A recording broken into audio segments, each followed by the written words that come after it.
Hi my dear students.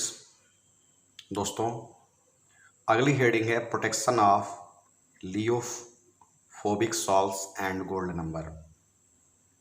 दोस्तों, पहले मैं इस पेज का एक वीडियो आपको भेज लूँ, फिर मैं इसको एक्सप्लेन करता हूँ। बहुत ही आसान चैप्टर है।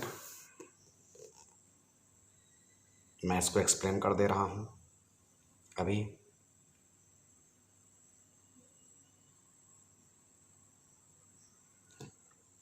तो दोस्तों, पढ़ाई अच्छे से आप कर रहे होंगे। एक्चुअली ये पूरी चैप्टर थियरी का है, पूरा चैप्टर थियरी बेस्ड है दोस्तों।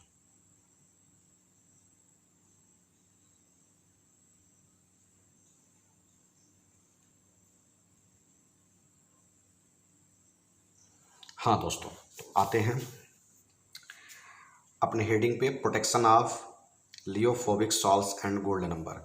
दोस्तों, लियोफोबिक सॉल्व्स जैसे कि सिल्वर, गोल्ड, प्लेटिनम, इनके जो कोलाइडल सॉल्यूशन होते हैं या लियोफोबिक सॉल्व्स के एग्जाम्पल हैं दोस्तों, ये जो लियोफोबिक सॉल्व होते हैं ये स्टेबल नहीं होते, इज़ नॉट वेरी स्टेबल। ये स्टेबल नहीं होते हैं, और जब इनमें कोई इलेक्ट्रोलाइट मिलाया जाता है तो ये आसानी से कोगुलेट हो जाते हैं, जबकि इनकी तुलना में कोई भी लियोफिलिक सॉल्व होता है वो स्टेबल होता है, और जब उसमें कोई इलेक्ट्रोलाइट मिलाया जाता है तो वह आसानी से कोगुलेट नहीं होता है। मतलब सेम कंडीशन लियोफोबिक और लियोफिलिक के साथ है। तो लियोफोबिक जो कि अनस्टेबल है, इलेक्ट्रोलाइट मिलाने पे आसानी से कोगुलेट होता है, और लियोफिलिक जो कि स्टेबल है, इलेक्ट्रोलाइट मिलाने पे आसानी से कोगुलेट नहीं होता है दोस्तों। तो दोस्तों, अब यहीं से प्रोटेक्शन की बात आती है। जब किसी लियोफोबिक सॉल्व में, सिल्वर, गोल्ड, प्लेटिनम की बात कर लीजिए, एग्जाम्पल ले लीजिए माइंड में अपने। जब किसी लियोफोबिक सॉल्व में इलेक्ट्रोलाइट मिलाते हैं तो वह आसानी से कोगुलेट होना शुरू होता है दोस्तों। उसको कोगुलेट होने से बचाने के लिए उसमें लियोफिलिक सॉल्व मिला देते हैं, जिससे वह कोगुलेट होना कम कर देता है, या उसके कोगुलेट होने का रेट कम हो जाता है, या कोगुलेशन बंद हो जाता है। तो लियोफोबिक सॉल्व को लियोफिलिक सॉल्व मिलाने से कोगुलेट होने से रोक देते हैं। इसको प्रोटेक्शन कहते हैं दोस्तों।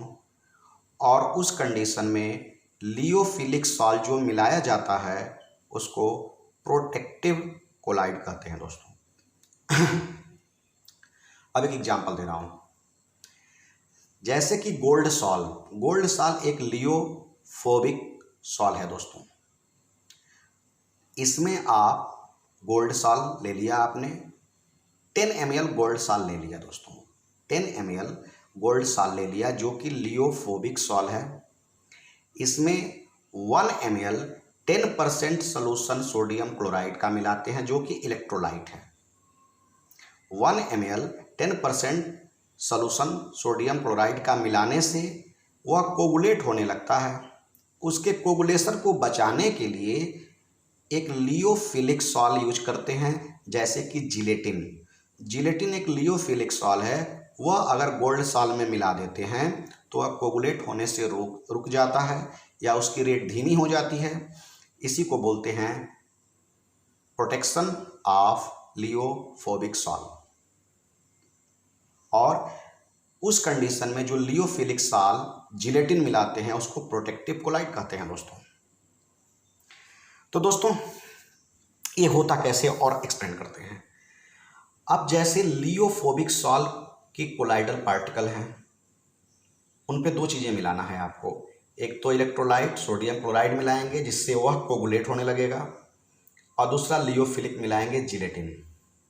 अगर गोल्ड सॉल लिया तो जब लियोफोबिक सॉल पे लियोफिलिक सॉल, अगर गोल्ड का लेते हैं, गोल्ड सॉल का एग्जांपल, गोल्ड सॉल लिया लियोफोबिक सॉल, उस पे जब जिलेटिन लियोफिलिक सॉल मिला दिया तो जिलेटिन के कोलाइडल पार्टिकल गोल्ड सॉल जो लियोफोबिक सॉल है उसके कोलाइडल पार्टिकल के सरफेस पे एकत्र हो जाते हैं।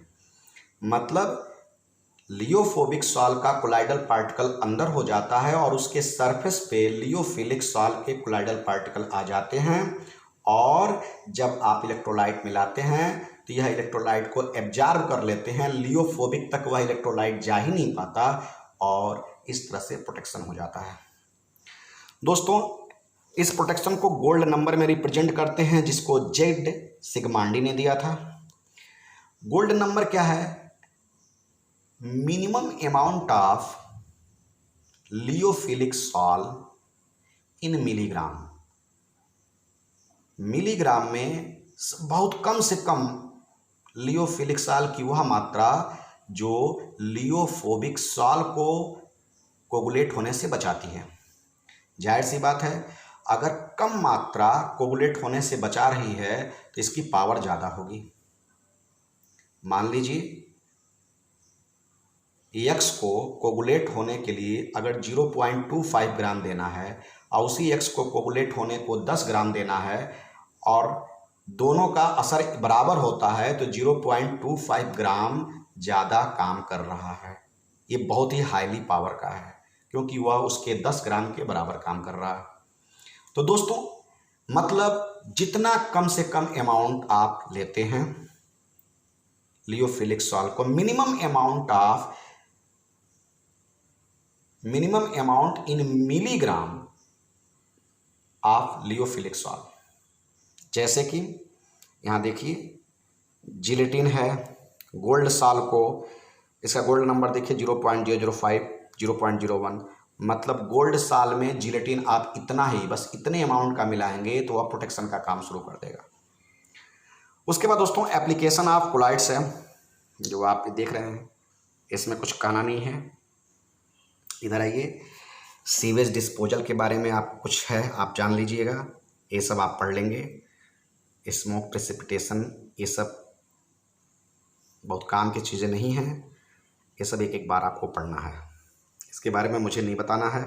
हाँ दोस्तों, जो काम की बातें हैं, जो ज़रूरी की चीज़ें हैं बताऊंगा। आर्टिफिशियल रेन क्या होता है दोस्तों? आर्टिफिशियल रेन का मतलब होता है क्लाउड में वाटर और वाटर के साथ कुछ मिक्स डस्ट पार्टिकल होते हैं, और क्लाउड में जो वाटर और मिक्स डस्ट पार्टिकल होते हैं वह एक चार्ज पार्टिकल बनाते हैं। मतलब वाटर मॉलिक्यूल्स के ऊपर चार्ज आ जाता है। उस चार्ज को न्यूट्रलाइज करने के लिए अपोजिटली चार्ज्ड सब्सटेंस का स्प्रे करते हैं वह क्लाउड के ऊपर। मान लीजिए बादल लगा हुआ है, उसमें वाटर और डस्ट पार्टिकल हैं, वाटर के पास चार्ज है, उस चार्ज को न्यूट्रलाइज करने के लिए अपोजिटली चार्ज्ड का स्प्रे करेंगे। तो जब स्प्रे करेंगे तो न्यूट्रलाइज होगा और एक आर्टिफिशियल रेन बनेगा, और इस प्रकार से यह आर्टिफिशियल रेन बनता है। दोस्तों, लेदर टैनिंग क्या होता है? स्किन में हाइट्स होते हैं, पोर होते हैं, और स्किन पे पॉजिटिवली चार्ज होता है। दोस्तों, अब जब उसको टैनिंग करते हैं, टैनिंग में जो टैनिंग मटेरियल का सॉल्यूशन होता है वह एल्यूमिनियम या क्रोमियम का होता है। जब स्किन के ऊपर एल्यूमिनियम या क्रोमियम का टैनिंग करते हैं, चूँकि स्किन पॉजिटिवली चार्ज होता है तो जाहिर सी बात है यह निगेटिवली चार्ज ही होंगे, तभी टैनिंग करेंगे क्योंकि यह न्यूट्रलाइज करेगा। और यह उसके हाइट्स के पोर में, जो उसके स्किन के अंदर के जो पोर होते हैं उसमें अच्छे से बैठ जाते हैं और स्किन को हार्ड बना देते हैं। इसी को बोलते हैं दोस्तों लेदर टैनिंग। ओके दोस्तों, best of luck, have a nice day. अच्छे से पढ़ना। आज का वीडियो इतना ही।